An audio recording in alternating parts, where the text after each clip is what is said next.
to our resource speaker, whom I will introduce later, municipal councilors, department heads, men in uniform, to our Chief of Police Municipality of Alabel, Lieutenant Colonel Dilabin, my fellow knights, gentlemen and ladies, Smile Alabel. We are honored today to welcome our distinguished resource speaker. Born on June 29, 1970, to parents Vicente Mamon Salarda and Florentina Barrido Molina, both devoted public school teachers. He is happily married to Lilibet Mori Habilies and is a proud father to their only son, Florence Paul J. Salarda. Our resource speaker is a dedicated public servant who emerged from the teaching community. With a deep-rooted family legacy in education and public service, he carries forward a tradition of commitment to the people. Fondly known to many as Nonoy, he began his professional journey as a teacher before transitioning into public service, a path inspired by his mother, Florentina Salarda, a former municipal councilor and punong barangay of Poblacion, whose integrity and dedication deeply influenced him.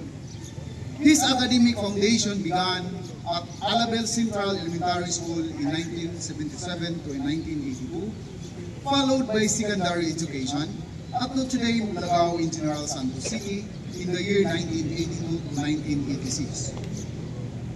He earned his degree in elementary education from Ramon Magsaysay Memorial Colleges in 1994 and later pursued a Master of Public Administration, major in local governance at Bukidnon State University from 2014 to 2015. Our resource speaker began shaping young minds as an educator at Upper Elementary School and later at Spring Elementary School and Pag-asa Elementary School. Motivated by the challenges faced by his community, he entered public service, holding various positions in local government from 2021 onward. His leadership journey includes serving as municipal councilor from 2001 to 2007 and vice mayor for 3 consecutive terms in 2007 to 2016, where he championed inclusive development programs focusing on education and social services.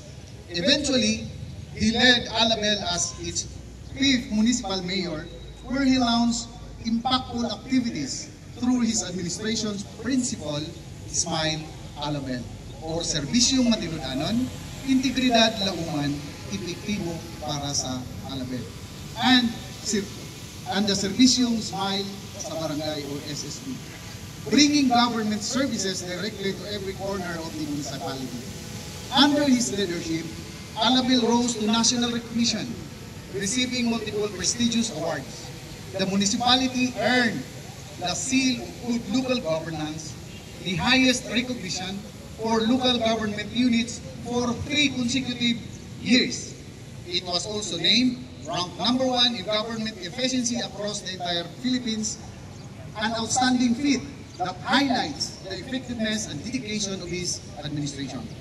Individually, our resource speaker has been celebrated for his service, being awarded as the most outstanding government worker by the Civil Service Commission, an Aguila awardee, and Peace Champion by the Philippine Army, and a recipient of another Peace Champion Award from the Office of the President for his strong support to the National Task Force to End Local Communist Conflict, or the NTF-LCAC.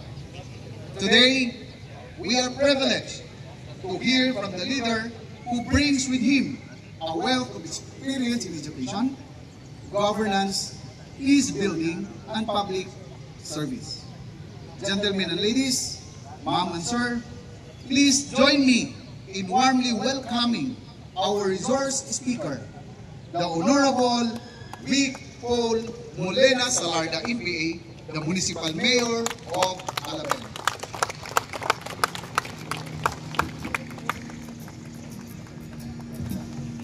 Sige, magsiupo po tayo.